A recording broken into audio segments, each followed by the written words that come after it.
I never imagined a simple maid would achieve the unbelievable, transforming my life forever. I will never forget the day everything fell apart. It started like any other day. The sun peeked through the heavy curtains, casting strange shadows across my room. I could hear the world outside. Cars rushing, children laughing, life going on.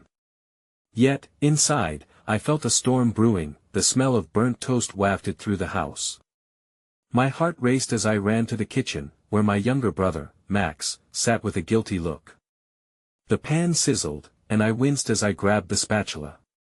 Their eyes wide, innocent, were all on me. I was the protector, the mother figure. I had to keep everything together. But I was only 17, just trying to survive my last year of high school.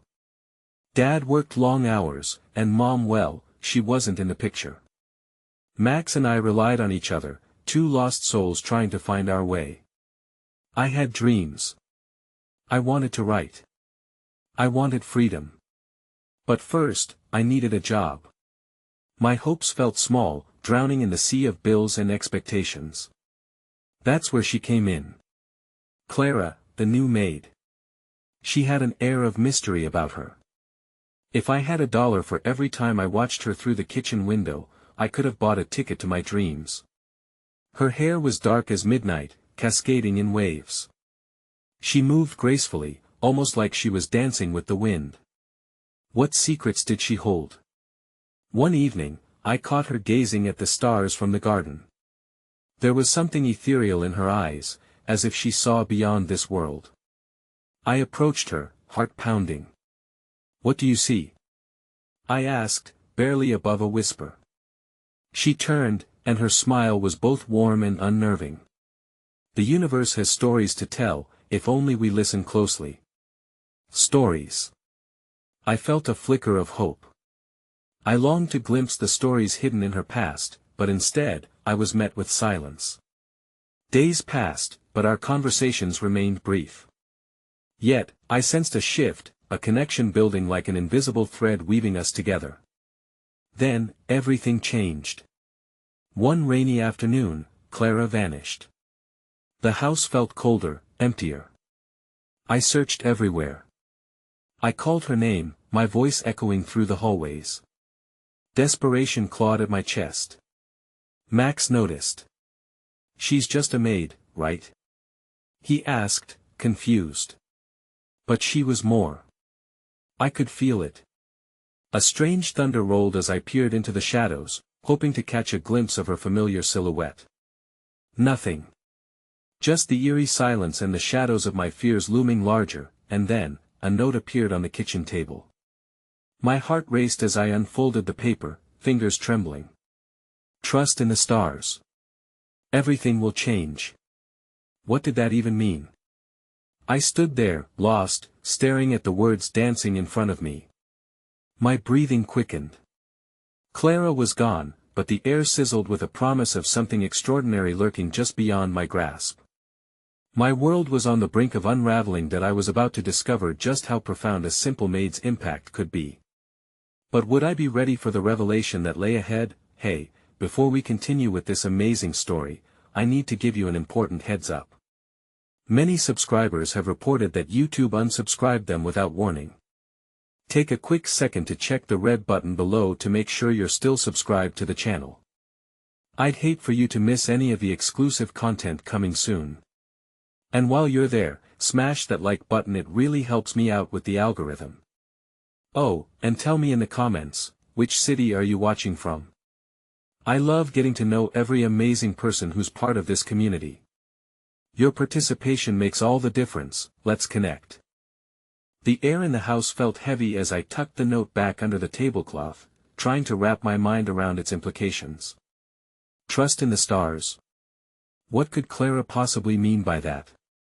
I looked towards the window, where the sky was cloaked in gray, mirroring the storm inside me.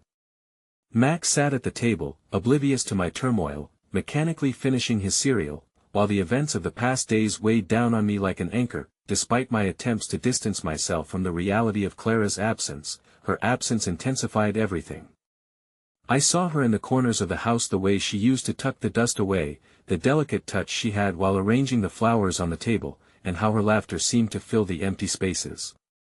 As days turned into a week, worry morphed into determination. I couldn't let her disappearance sit idle. I grabbed my phone and began searching online, scanning for any clues, any news. My fingers trembled as I typed, "Missing Maid, Clara," but found nothing.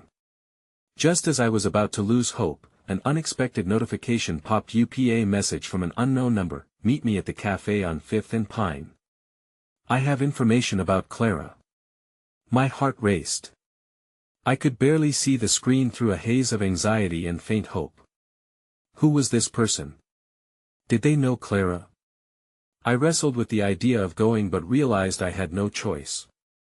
Max was at school, and I had some time to figure out what happened. The cafe buzzed with life when I arrived, a stark contrast to my inner chaos. I saw a figure sitting at the corner, a woman with hair as dark as Clara's, but I couldn't shake the feeling that she was just a stranger. As I approached, she looked up, a spark of recognition in her eyes. "Did you come for Clara?" she asked, her voice soft yet firm. "Yes," I replied, trying to steady my breath. "Do you know where she is?" "Not where." "Why, she's gone," the woman said, gesturing for me to sit. "My name is Elena. Clara and we have shared histories." A lump formed in my throat as I searched her face for answers. "Is she okay? Is she in trouble?" Elena hesitated, as if weighing her words carefully. "She left to protect you, to protect your brother. The stars are not the only things aligned in the universe, and sometimes we have to make painful choices." My heart sank. What could possibly warrant this disheartening choice? But she was our lifeline. How could she just leave? Elena placed her hand over mine, her eyes softening. "Clara has a past tied to shadows and secrets. A family that she ran from. They may come looking for her, and it isn't safe for you." I felt like I was being crushed by a wave of dread. "So, we're just supposed to wait? To count the days until they find her? Until they find us?" "No," Elena said forcefully, yet gently. "You cannot sit idle. Clara believed you would figure this out. Her note, it wasn't just a goodbye. It was a map, a nudge towards finding your own strength." At that moment, a flicker of warmth surged through me, pushing through the despair. Maybe Clara had seen something in me that I had yet to uncover. "But how do I find this strength?" Elena leaned back, studying me closely. "Listen to the stories the universe whispers. Trust yourself, and maybe, just maybe, Clara will find her way back to you." Before I could respond, Elena's phone chimed, and an expression of urgency crossed her face. She stood up abruptly and looked back at me, her voice low. "Be careful. You are not as alone as you think." With that, she vanished into the throng of bustling patrons. Confusion washed over me, but with it came a tinge of resolve. I needed to unravel the mysteries surrounding Clara and the cryptic message. As I stepped outside, a gust of wind blew gently, causing the leaves to dance. I took a deep breath, looking up at the sky. I wished for Clara to see it too, to feel the same breeze that stirred my soul. Then, suddenly, my phone buzzed again, a second message, this one ominous: "They're closer than you think. Trust no one." I froze, the blood running cold in my veins. Someone was watching, and I was about to delve deeper into a tangled web of secrets that could change everything. Suddenly, I felt undeniably alone, standing at the edge of a cliff, teetering between desperation and the need for courage. Clara had entrusted something profound to me, but the cost was becoming clearer, and I was scared of what that entailed. The throbbing pulse of uncertainty echoed in my ears as I clutched my phone, staring blankly at the last chilling message. Trust no one. Those words felt like a warning bell, vibrating through my chest and igniting every instinct that screamed for self-preservation. I glanced around, half expecting to find a hidden figure lurking, their eyes fixed on me. Yet the street was ordinary, life humming along as if the world hadn't just tilted underfoot. That I took a deep breath, heart thumping, and decided to head home. I needed to think, to piece together this maddening puzzle without losing grip on my thoughts. As I walked, the whispers of the city enveloped me, the laughter of children, the distant honk of car horns, and the muffled conversations of strangers. It was a cacophony I struggled to tune into, my mind racing with the possibility that Clara's vulnerabilities were intertwined with my own.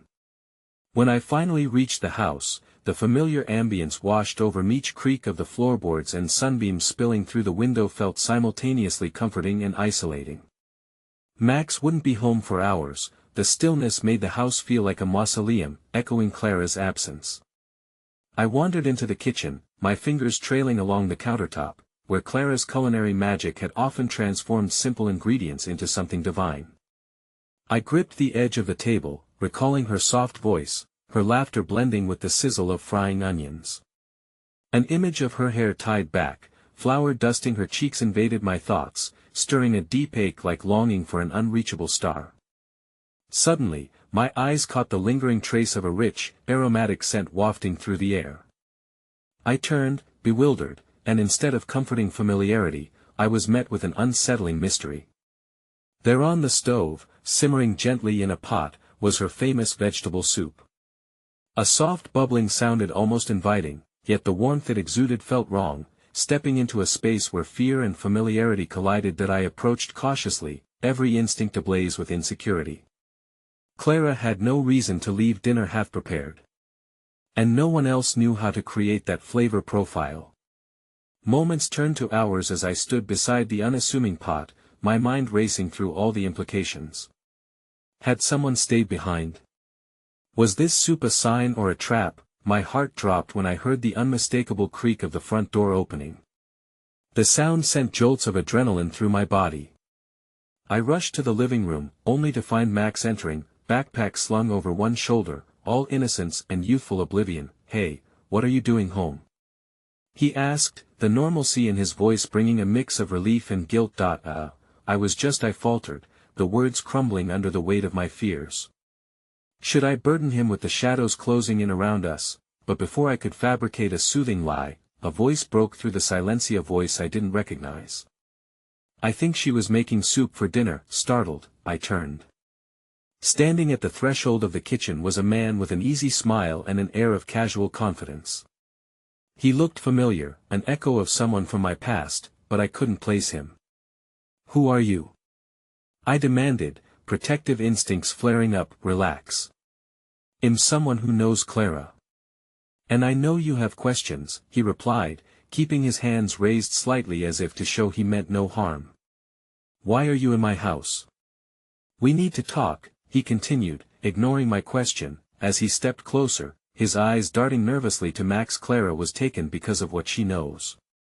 And if you're in this house, that means they're watching you too." The room spun, confusion entwining with fear. "Taken? What does that even mean?" "I wish I could explain everything right now, but there's no time. You must trust me, it's a matter of life and death for Clara and for you." My heart thundered within my chest, battling the instinct to flee versus the desire to protect what remained of our crumbling world. Max eyed me intently, unaware of the undercurrents crashing around us. I couldn't let him feel the weight of this burden. "What do you know about Clara?" I pushed, trying to anchor myself against the wave of anxiety rising. "More than I should," he said plainly. "She has been running for too long, and the past is catching up with her, catching up with you. But if we can find out where they're holding her, if we can find the answers hidden in her past, then we might have a chance." "Who are they?" My voice wavered, a tremor of despair wound through my spine that he hesitated. "People who shouldn't be disturbed, powerful, dangerous, and now aware of you." "What do you mean?" "Trust requires sacrifice, and you're standing at the precipice. Clara may have left to protect her past, but it's tangled with yours, and knowing the truth is the only way to combat it." My mind reeled with uncertainty, and as I looked to Max, playing obliviously with a toy in the living room, the weight of responsibility congealed around me. I wanted to scream, I wanted to run. How could I protect him when the ground beneath our feet felt so perilous? Will you help us? The stranger asked, leaning in slightly as if treating our safety as something fragile, but just then, a hard knock shattered the fragile silence, and the moment's clarity fractured like glass. Tension gripped the air, breathing life into the doom that had wrapped itself around me. I exchanged a panicked glance with the man and then at Max, whose innocence felt like a stark contrast to the chaos spiraling in my mind. Who is that? I breathed, heart racing as dread unfurled within me. The truth was nearing, and every minute felt like a countdown.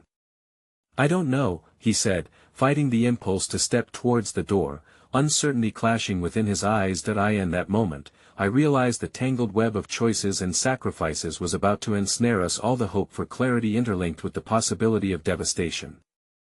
And as that ominous knock sounded again, louder and more insistent, I knew there was no turning back.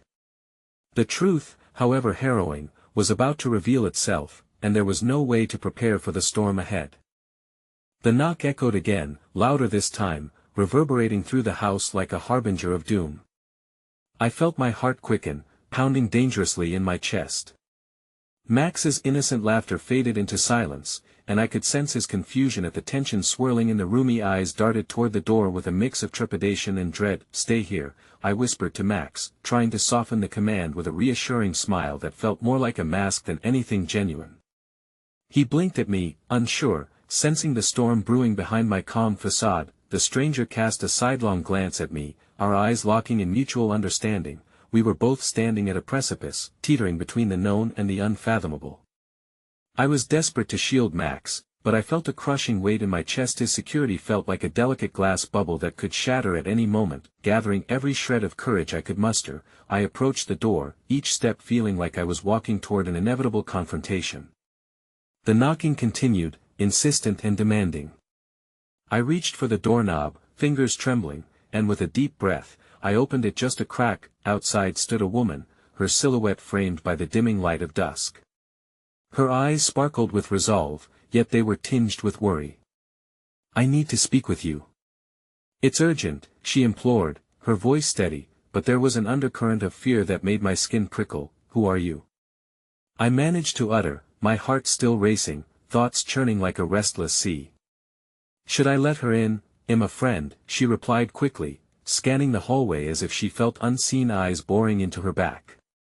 "And Clara sent me. She needs help." The moment those words left her mouth, something within me shifted. Where there had been only fear, now curiosity sparked a flicker of hope. "You know where she is?" I pressed before I could think better of it. "Yes, but there's no time to explain," she urged, glancing over her shoulder nervously. "They're closing in. You have to come with me if you want to save her." Behind me, the man in the kitchen stepped forward, standing tall against the uncertainty that cloaked us like a shroud. "No. We need to stay together. We don't know if she's telling the truth." The woman's expression faltered momentarily. "You don't have time for this. Clara is alive, but she's running out of options, and so are you," she insisted, urgency rising in her tone. Max's small voice broke through, cutting through the mounting tension. "Mom, who is she?" His innocent question sent a pang of guilt through me. He was caught up in this whirlwind, one that spun beyond his comprehension. "That I don't know, sweetheart," I managed to say, though the pit of uncertainty gaped wide in my gut. "You have to choose now," the woman said, her voice firm, yet a flicker of desperation danced behind her eyes. "There's a safe place, a sanctuary. If we leave now, we might still make it." That I glanced between Max, who looked between us with wide eyes, and the stranger in the kitchen, who seemed equally torn. "What about him?" I motioned toward the man, who had become an unexpected ally in this very precarious moment. "I'll follow." "You should," he started, his gaze darting toward the woman. But the truth hung heavy in the air like an unspoken weight. "It's safer if it's just you and your son," she urged, her expression softening slightly as she turned to me. "Trust me. I'll explain everything once we're out of sight." Every instinct screamed at me, battling between authority and fear, hope and caution. I felt a tremor in my hands, the sweat pooling around my palm on the doorknob, the air heavy with implications. An unsettling cough from outside the door startled me, causing a chain reaction of panic. The clock was ticking, and whatever I decided, the echoing knock was not merely a request but a message from the universe that change and danger was at our doorstep. "Mom." Max's voice pulled me back, his small, fragile frame grounding me in reality as dread unfurled with each passing second that I looked at the woman again, her determination warring with the intensity of uncertainty in my heart. Could I really trust her? Just as I was about to make the choice that would determine our fate, a sinister voice cut through the air, deep and cold like ice. "Open the door, or you'll be forced to enter by other means." The room weighed heavy with the starkness of what was looming. The man and the woman exchanged a look in acknowledgement that we had crossed some unseen line. "Go," the woman urged, eyes wide with urgency. "If they catch you here, it's all over." I turned to Max, gathering him close, urgency igniting my own resolve. "Stay close to me. No matter what happens." His small nod was all I needed to lock in my choice. The woman stepped back, gesturing for us to move, and without a second thought, I acted, pushing the door wide open and stepping into the unknown. In that moment, the suffocating reality of everything hung in the balance, me heart steadying, even as dread pulsed through me, but before I turned to flee, I caught a glimpse of the man's anguished expression. "Don't look back," he whispered, his voice breaking, as the door behind him creaked ominously under more aggressive knocks, and just like that, our lives spiraled into an unknown filled with shadows and the hope for illumination, the path to Clara fraught with danger, yet shimmering with the possibility of rekindled connection. The world was unraveling, and still, I had no way of knowing how the fabric of our lives would stitch together again. The knowledge of life or death chased us into the dark, and in that chaos, I made a silent vow: I would not allow fear to dictate my steps any longer. Together, hand in hand, we plunged into the shadows that awaited, racing against a ticking clock seeking to reclaim what we had lost. The streets outside were a murky haze of twilight, shadows flitted among the trees, and the chill of the evening air bit into my skin as I held Max's hand tightly. The woman fell into step beside us, her face a mask of urgency as we hurried down the cracked pavement, the echoes of our hurried footfalls punctuating the ominous quiet that had enveloped the neighborhood. "Keep your head down, don't look around," she instructed softly, glancing back over her shoulder as we rounded a corner. "We need to get to the old library. It won't be safe until we reach the sanctuary." Max squeezed my hand, his small fingers trembling. My heart ached for him, caught in this whirlwind of fear and uncertainty. "Mom, where's Clara?" he asked, his voice barely above a whisper, teetering on the edge of a child's hope and the reality of our terrifying situation that I swallowed hard, my own confusion reflected back at me in his wide eyes. She's fine, Max, she's waiting for us," I lied, projecting a confidence I certainly didn't feel. "Just hold on a little longer." Our pace quickened, driven by an insatiable need to escape the unseen predators lurking just out of sight. With each step, I felt a wave of dread wash over me, gnawing at my resolve. I broke my gaze away from the woman's steely expression, giving in to that instinctual urge to look back toward the path we had fled. The haunting silhouette of the man remained etched in my memory, a solitary figure standing against the chaos, hope and despair colliding in his expression. "Keep moving." The woman's voice pierced through my moment of hesitation, and I hurried onward, forcing myself to focus on the little hand in mine.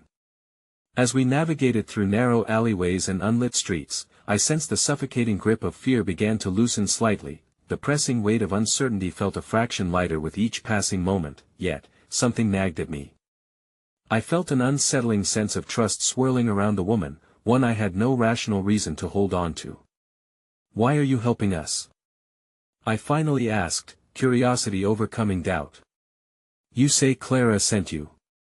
What do you gain from this?" Her expression softened, the edginess in her eyes momentarily ebbing away. "You don't know her like I do. She took a chance on me once, when no one else would. I owe it to her and to you to get you out of this." With that simple declaration, a thread of humanity blossomed amidst the chaos. I felt a twinge of hope, reminding me that there were still people in the world capable of kindness. Maybe it was a glimmer of strength I could cling to, a fragile bastion against the uncertainty lying in wait. As we neared the library, the landscape grew more desolate, the world around us felt swallowed by shadows, the winds howling with an urgent chill. The distant sound of footsteps echoed through the air, unwelcome and foreboding. My stomach twisted in knots. "Quickly!" she urged, her voice now tinged with an urgency that sent an electric charge racing through my veins. The library loomed ahead, its structure like a behemoth against the darkening sky. It was a familiar place, filled with the whispers of countless stories that had always brought me solace. But tonight, it felt more like a fortress than a refuge, the unease clinging to the air thick enough to choke that we slipped inside the building, shadows pooling in the corners as we moved deeper into the hushed ambience of forgotten literature and dimly lit alcoves. Max's breath hitched beside me, his tiny body shaking. I crouched down to meet his gaze, brushing a stray hair from his forehead. "You're being so brave, buddy. We're going to be okay. We just need to wait, but what if Clara doesn't come?" His voice was small, a tremor threading through his words as he searched my face for answers. A pang of sorrow shot through me, the weight of reality crashing back. I couldn't promise him anything, not now. "She will," I forced myself to say, my heart a battlefield of hope smothered by doubt. That we found ourselves in a cramped nook, the pages of ancient tomes surrounding us like sentinels. The library exuded a hushed reverence, yet I could feel the pulse of danger creeping closer, a feeling that we were not as hidden as we wished to be. The woman turned her gaze to us, her eyes flickering with urgency. "Stay quiet and trust me. I have a way to contact her once we're inside." Suddenly, the distinct sound of heavy footsteps echoed from the entrance. My heart lurched, panic clawed at my chest. They were here, close enough to smell our fear. I wrestled with the urge to bolt outside, to face whatever awaited with my son beside me, but instinct held my feet rooted to the floor. Footsteps echoed louder, splintering the air with an ominous clarity. I could practically feel the dread clawing its way back into my heart, drowning the flicker of hope that had ignited within these walls. I reached for Max, pressing my body against his to shield him, to protect him from whatever lay on the other side of that library door, and then we heard it, voices, harsh and clipped, cutting through the silence like a knife. "Search the premises. They can't have gone far." With terror creeping up my spine, I stole a glance at the woman, whose expression had shifted into one of determination. I held on to Max as she pulled out her phone, mouth set in a grim line. The air in the library felt charged with a potent blend of fear and urgency. The footsteps grew closer, muffled but unmistakable, thrumming against the floor like the beating of war drums heralding an inevitable confrontation. "Clara!" The shout was sudden and piercing, shattering our fragile cocoon of silence. "I know you're in here. Come out, and we can end this peacefully." In that harrowing moment, time stretched thin, like the air before a storm, and I felt an overwhelming wave of dread crashing over me. The reality of our situation began to crystallize in horrifying clarity. Clara had not just gone missing, forces were set against us, and I had led my son straight into the clutches of something we may never escape. That I gripped Max tighter, unyielding, as a storm of emotions threatened to engulf me. But amid the chaos, the shadows around us began to tremble with tension, the kind that hints at unforeseen twists and turns. And all that I could do was cling to hope, even as it flickered like a candle in the wind, pushing against the dark tide that sought to pull us under. And just as I thought I had braced against the storm, a new voice broke through, a voice I had almost forgotten. "Mom." The soft whisper rang out, piercing through the din.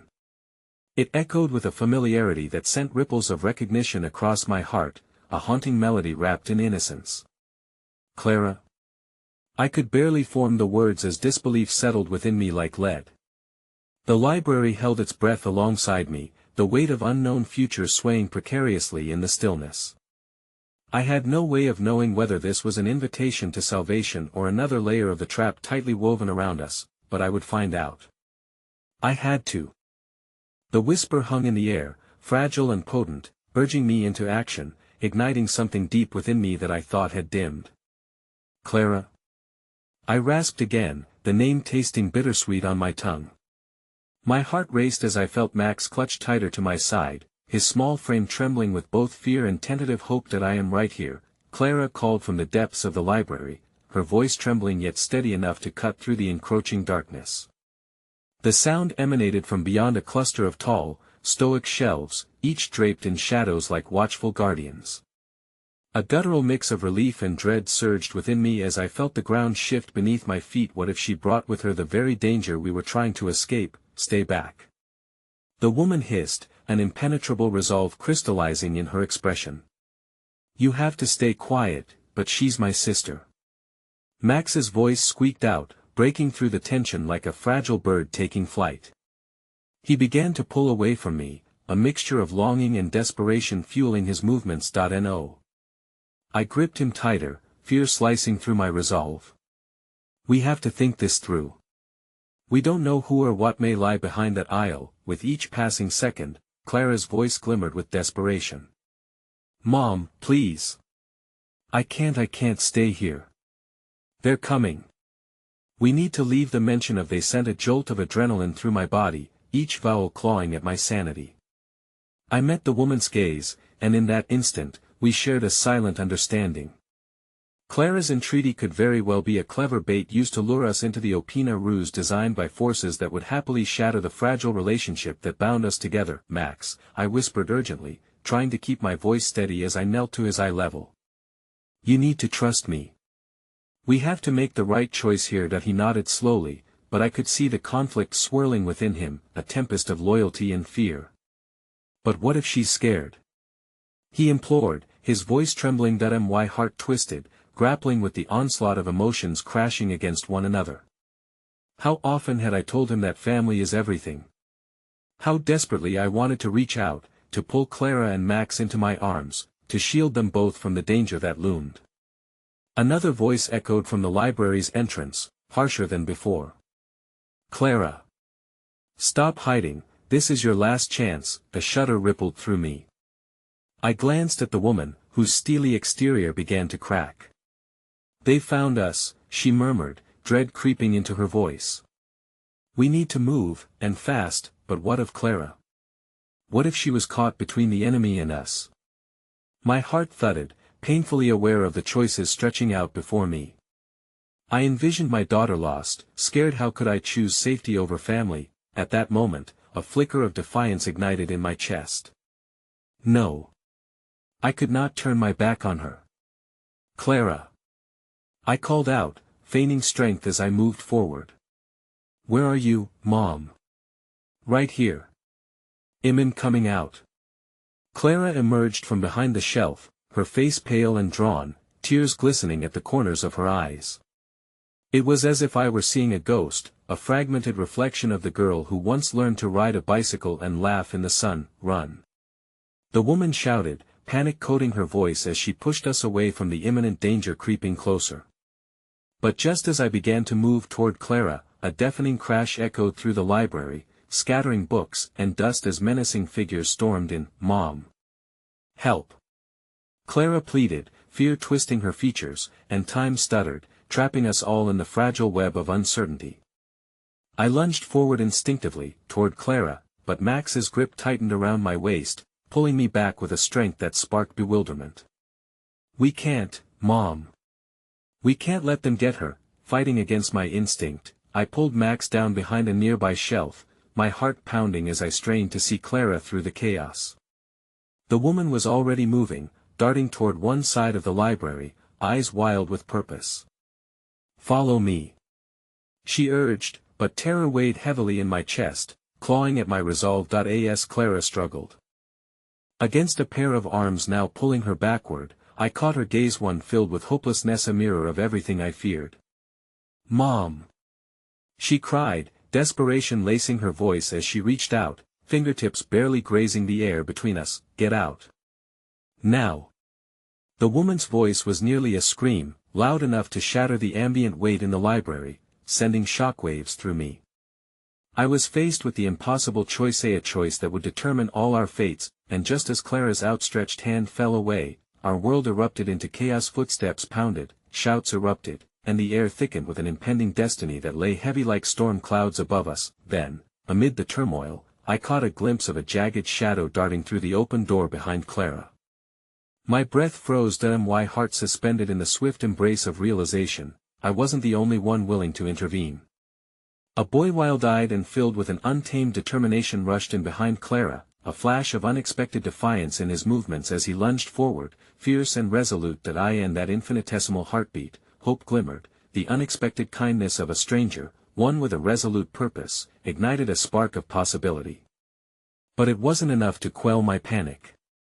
As I gripped Max tighter, suffocating memories of what we had fought to protect flooded back, each heartbeat ricocheting with the urgency of our plight, and just as the shadows began to close in on Clara and the boy, I felt the walls of my resolve trembling, the fabric of our fate spiraling beyond my control. What would become of us now?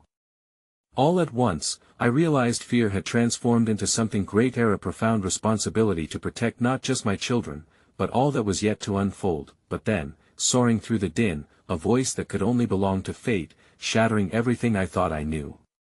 I can save her. Just trust me. Just as the darkness sought to swallow us whole, hope danced on the edge of oblivion, leaving me with only one certainty: the battle for our lives and our love had only just begun. The air was electric with chaos, each second stretching painfully as I fought against the tide of uncertainties. Clara's terrified eyes penetrated the din, grounding me even as the world around us spiraled into madness. I wanted to scream, to charge across the library and shove aside the hands that gripped her.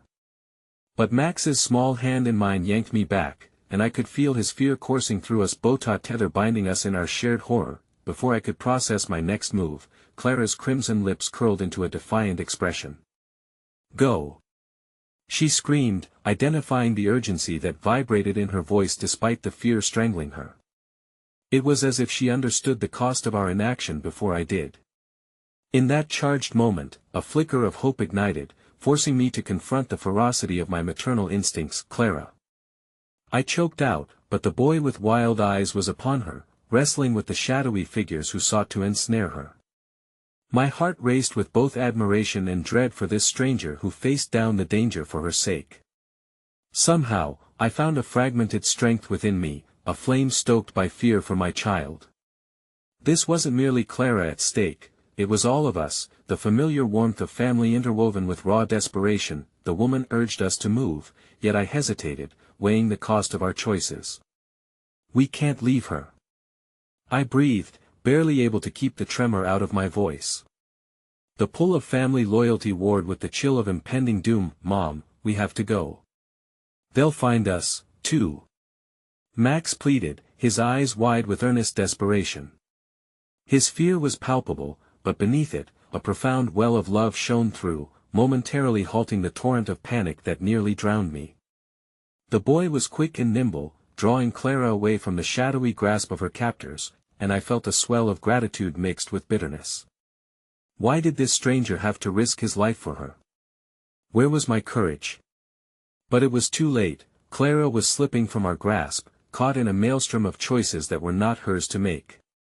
A wave of helplessness crashed over me, as harsh and unyielding as the floor beneath my feet. A family torn apart by shadows and sinister intentions, the very thing I had fought to keep intact now dangled on the edge of oblivion. A sudden crash reverberated through the library as a shelf toppled over eerily, books and fragments raining down like confetti at a grim celebration. Clara was scrambling to escape, her gaze flicking back toward me, pleading for my recognition, my understanding. "Mom!" she cried again, the vulnerability in her voice slicing through me. "Help me!" And then the boy turned, his expression fierce, the storm of protective energy radiating from him in waves. "Trust me!" he shouted as he hesitated for just a moment, conveying that inexplicable bond that sometimes forms between those struggling in the same fight. A surge of hope crashed within me, perhaps all was not lost. This stranger knew something that I did not. As I grappled with my choices, a piece of clarity sprang for the visceral instinct deep within that perhaps survival did not mean surrendering my children, but rather, standing together against the encroaching darkness. "Max!" I gasped, my voice sharp with urgency. "We're going to help her. Just stay close." Before another flicker of doubt could snare me, I grasped Max's little hand and propelled us forward, desperation feeding my resolve. I knew every second counted, and I wasn't about to lose Clara to the shadows again. The path ahead was lost in turmoil, but we were not alone. the boy's unwavering conviction became a beacon of hope in the night. Together, we surged forward, pushing through the debris and chaos, fueled by a primal need to reach Clara. I could see her, now more tangible than a fleeting memory, her face alight in shock as she fought against the crowd that sought to separate us further. "Clara, honey, focus on me," I shouted, my own heart thundering as I maneuvered through the storm of limbs and shadows. She turned back, searching my eyes and the warmth of family within them, igniting a flame of resistance against the fear which threatened to consume her. The boy propelled Clara to safety, his earlier recklessness morphing into a fierce protective instinct.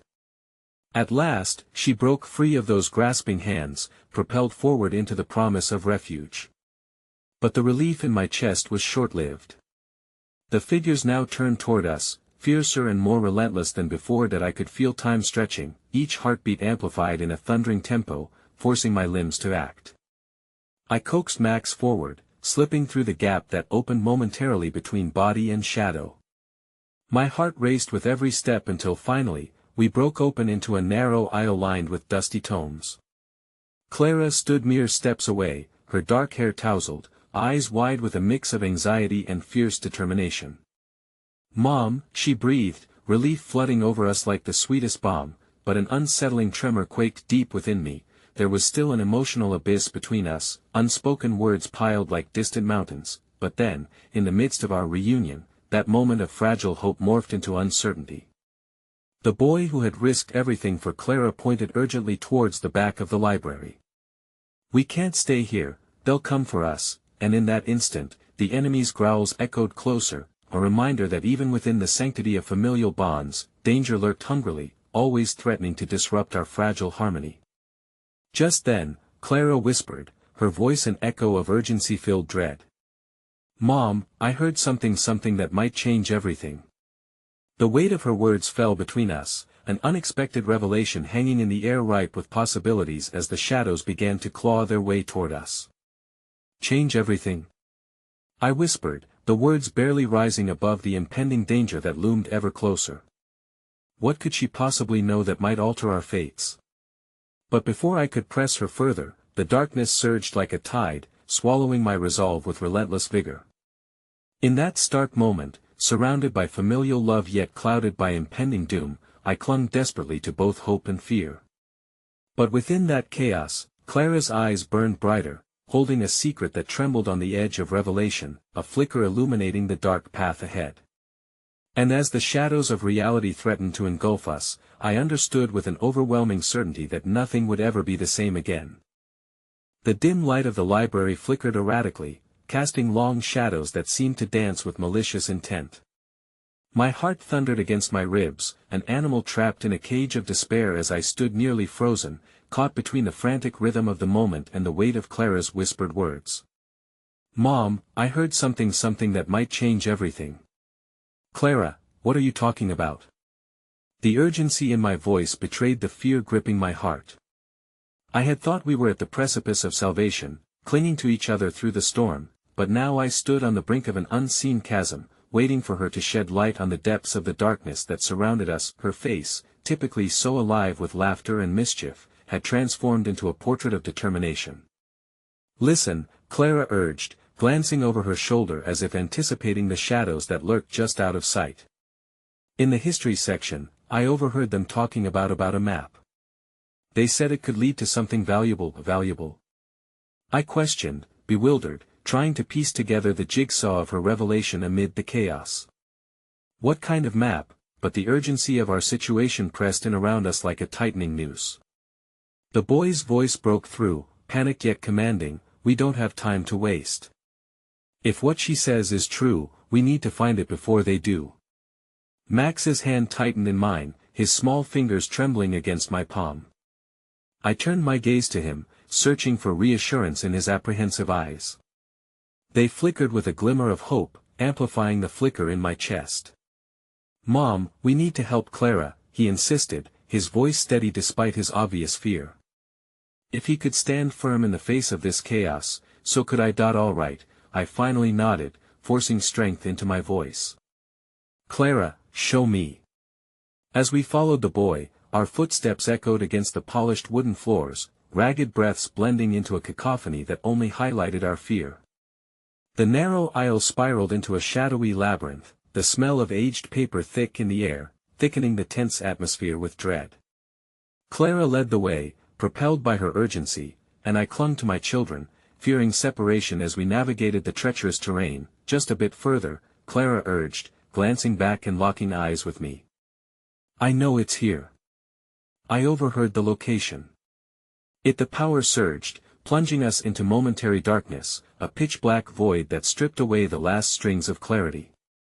A gasp escaped Clara's lips, followed by a hushed silence that seemed to bear the weight of our fears. My heart raced, panic enveloping me like a suffocating fog. Stay close. Don't let go of my hand. I instructed Max as I clung tightly to him, but I felt Clara's hand slip from my grasp, drawn into the shadows that felt like they were engulfing us whole. Oh God, Clara! I screamed out, the syllables sharp against the silence, desperate and raw. I'm here. I'm okay. Clara's voice emerged like a beacon, a thread of light breaking through our despair. The darkness flickered back into existence slowly, outlines of shelves becoming discernible. Clara, the brave heart, had somehow managed to keep her footing, but around us, the sounds of footsteps carefully advancing nudged me toward terror. The boy turned to me, his brow knitted with urgency. We need to move.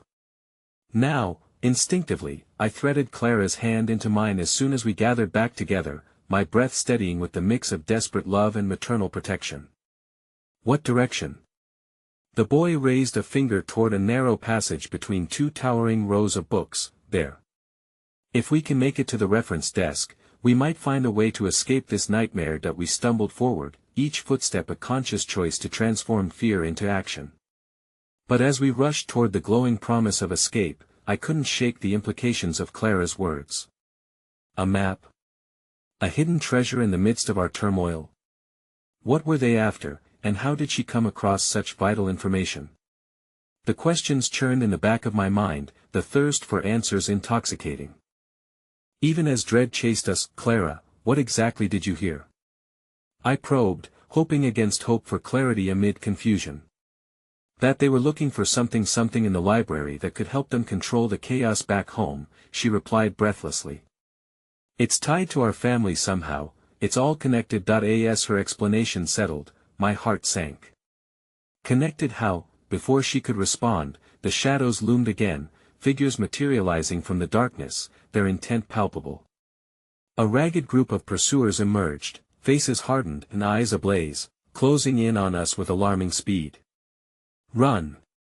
The boy shouted, propelling Clara and Max ahead of him while I remained anchored for one heart-stopping moment, suspended in time between the promise of escape and the dread of what we might unearth. Every instinct in my body told me we needed to flee, but I felt Clara's determination fuel the fire within me. If she was right, if we could uncover the truth, then perhaps there was a way to fight back. But that would mean confronting the secrets we were yet to discover, the unknown well of our family's past that could pull us further into danger. Get to the desk, don't look back. I urged Max, pushing them forward as I prepared to face the looming shadows myself. I felt dread rising, but also the tiniest spark of hope igniting within me as I prepared to defend my family. The truth was a beacon, waiting for us to uncover the meaning behind Clara's revelation, even if it would expose our hearts to unimaginable danger. As we surged forward, propelled by fear, love, and the promise of revelation, betrayal lurked just beyond the threshold. Caught in the ebb and flow of desperation, I understood that happiness and pain were intertwined in ways I could never have imagined. The shadows called, and unbeknownst to us, we were marching headlong into secrets that would shatter our world forever. Before I could process further, the unmistakable sound of chasing footsteps echoed violently behind us, shattering the fragile moment of hope that had pierced through our darkness. My resolve hardened into steel. We were about to learn what it truly meant to fight for a future, whether we were ready or not. The weight of the library closed in around us as we fled. The air, thick with anxiety, crackled like static, tinged with the scent of old paper and dust. Adrenaline surged in my veins, battling my instinct to scream. We were sprinting, but the footsteps behind us grew louder, a reminder of the urgency that infused our escape with terror. Keep going. I pushed, urging Max forward while keeping a watchful eye on Clara. Each hurried breath filled my lungs with dread, but deep down, there was an ember of hope, whispering that perhaps we could find a way through this nightmare. As we rounded a corner, the reference desk came into view, mere feet away. But just as we were about to reach safety, a figure stepped out from the shadows, blocking our path. A woman, her silhouette tense and imposing against the dim light. I skidded to a halt, heart dropping as I recognized her. "Mom!" Clara cried, her voice trembling as she reached for my hand. But this wasn't my mother, it was Clara's. The woman I had thought was long gone, leaving only echoes of a fractured past. She stood tall, determination etched across her features, yet in her eyes, I could see the same fear mirrored in my children's. The conflict within me twisted, torn between disbelief and the overwhelming rush of reunion. "What are you doing here?" I managed, shock momentarily paralyzing my thoughts. "Clara, come here." She beckoned, voice urgent yet laced with warmth that tugged at my heart. It was disorienting, mixed with the frantic pulse of our flight. "I can help you. You need to trust me. No." My voice burst forth before I could rein it in. "You left us. You abandoned us when we needed you most." The words hung in the air, sharp and jagged. The painful truth of them snagged on my conscience. Could I really believe her? Years of absence colored my perception, but Clara's expression, one of yearning and broken trust, was a powerful damning force against my disbelief. Footsteps thundered closer, a grim reminder that time slipped away. I knew we had no choice. Clara needed the woman who had once filled her world with love, the ghost she had chased through her memories. But could I relinquish my anger and reluctance to protect my children? "Mom, please. We need her. We can't make it without her," Clara implored, her eyes wide and pleading. "Mom." Max echoed, confused but trusting in his sister's instinct. Just then, shadowy figures emerged from the darkened corridors of the library, their faces obscured but their intent unmistakably malicious. I felt a cold rush of fear, knowing that the clock was ticking down to our reckoning. I clenched my fists, battling within. "You have to promise us. If we let you in, you must protect them. Nothing can come between you and your children again. No dark past, no secrets." The woman's eyes flickered with a hint of earnestness. "I swear," she responded, breathless but resolute. "I've searched for you. I can lead you to safety. I know things that can help us all." "Then show us." Clara's determination radiated with every heartbeat. With a surge of resolve, I pushed past the disbelief, stepping aside to allow my children to move closer to their mother, her unexpected presence igniting something powerful within me. But caution remained, lurking just beneath the surface.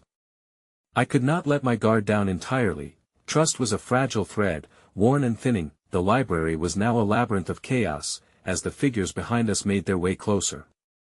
I could almost feel the heat of their pursuit licking at our heels. The fear began to morph into something pragmatic, almost motivating, a desperate survival instinct fueled by love and urgency. "Follow me, quickly." Clara's mother gestured, and as we moved, I latched onto the hope that perhaps this transformation came not just for them, but also for me. Perhaps healing truly was a communal endeavor, and in this moment of not knowing, a small flicker of serenity glimmered in my heart, a sentiment I hadn't felt in a very long time. That we wound through the aisles, Clara's mother leading the way with surprising agility, moving like she remembered the library as her own sanctuary. A deep-rooted instinct pushed through the remnants of my heartache, urging me to trust in the unknown. The years melted away as I recalled the laughter I had long stopped hearing, the moments that could have been, spinning through my mind. But the burden of all that had been lost weighed heavy upon me, phantoms grasping at us through every twist and turn. There was a new threat. We were about to learn just how dark this chapter in our lives was set to become. Just as Clara's mother drew us toward a hidden door, the darkness surged violently. A voice echoed behind us, chilling me to my core, a cruel laugh reverberating through the narrow space. "Did you really think you could escape?" in that moment, the threat materialized, a twisted figure now illuminated, revealing a face I recognized. The flames of betrayal ignited once more, consuming the fragile hope I had been clinging to.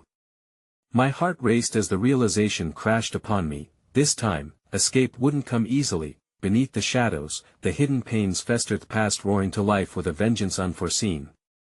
We were tangled in the very fabric of our family's history, woven into a fate I had never asked for.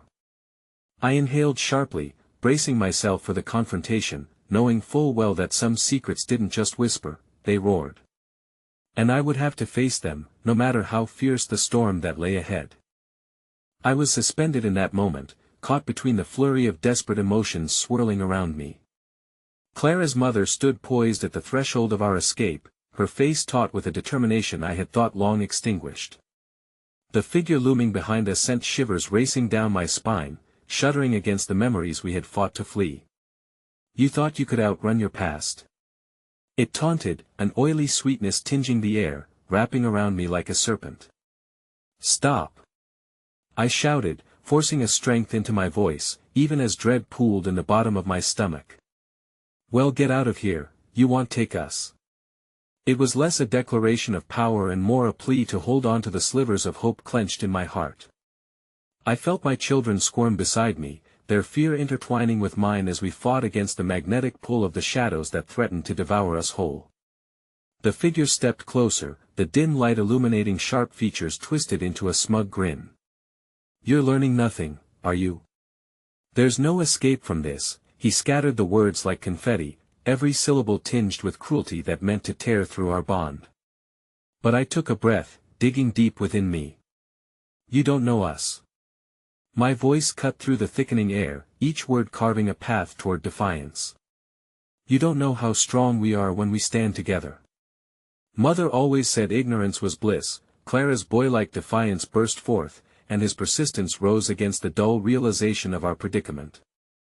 But you will know, and your threats mean nothing to us. Before I could remind him to retreat, Clara surged forward, a fierce fire igniting within her.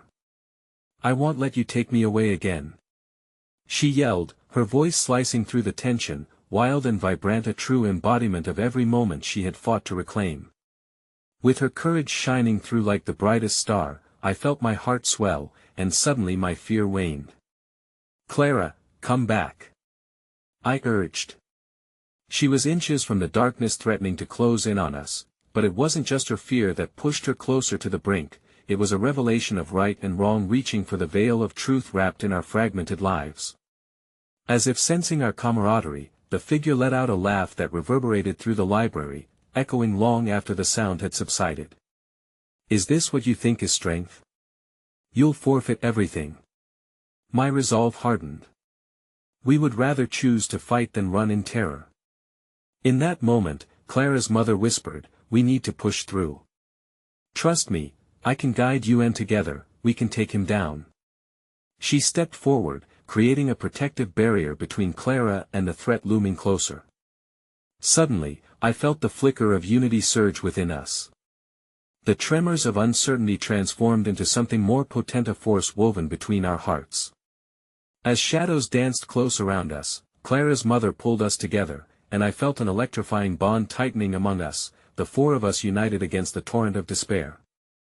Believe in the light, she murmured, the warmth of her voice guiding us ever closer to the truth lurking just outside the chaos. The moment was transfigured into a promise signed by every pang of fear that screamed for survival and the undeniable pull of love that fought back against the encroaching shadows. As if coaxed by some unseen magic, I felt myself moving forward, the library becoming a tapestry of choices stitched together by our decisions. We stepped past the threshold together into the opening of the hidden door. Unbeknownst to us, we began to uncover the tale woven beneath our Levisa story that intertwined with hope, forging paths through the darkness toward a future we could not yet foresee. The air was charged as we pressed on, footsteps echoing against the hollow walls, a cacophony of collective heartbeat echoing with a sense of purpose. I glanced at the fierce expressions sculpted on my children's faces, the determination blooming against the bruised edges of our reality. Each heartbeat fueled the space between us with a sense of belonging, of strength. The binding force of family growing vehemently. Finally, we emerged into a dimly lit corridor, air thick with the scent of ink and aged pages. There, at the far end, was a window, our beacon of hope. My heart raced with urgency as Clara's mother unleashed a flicker of panic in her eyes. Time slipped through our fingers like sand, but we would not allow the currents to drag us down. With Clara's small hand in mine, Max clasping my other hand, and our shared resolve bolstering our spirits, we raced toward the sanctuary that awaited. I could feel the darkness clawing at our backs, but there was something undeniable that rejuvenated meth knowledge that love would light our path. And then the world outside broke apart, heavy burdens lifting with each step, whirling into the escape we had longed for yet had almost given up on. Through the slender slivers of sunlight, I glimpsed a world transformed, a horizon painted with hope against the chaos threatening to engulf us. In that moment of grace, I didn't just feel its atmosphere crackled with warmth, wrapping its arms around our weary souls. And as we spilled into the open air, Clara turned, her eyes locking onto mine, shimmering with unshed tears. "Mom, I whispered, halting her with gentle fingers to her lips. "Let's breathe first. Then we'll talk." But what stood before us was more than just this moment. It was the threshold to freedom, an acceptance that we had faced down the shadows. We would finally be free to breathe without suffocating fear, and as we stood there in the light of a new day, my heart swelled, woven through the threads of forgiveness and understanding that would stitch together the scars of our past. "Nothing can ever break us again," Clara's mother vowed, words like an incantation, echoing the promise that lingered between us all. "We are stronger together, always." In that shining moment, surrounded by shadows that shaped us yet could no longer confine us, I clenched my children's hands tighter, embracing our futures with renewed hope. Together, we took our first steps into the unknown horizon, undeterred, ready to reclaim the life we were destined to build. And in the warmth of that rising sun, the world held its breath, waiting for our story to unfold, a tapestry woven from fragments of love, resilience, and unyielding hope, eager to see how the stars aligned for us next. With every heartbeat whispering it back, the final words lingered on my lips, a promise made to the universe, to ourselves. "Together, we rise."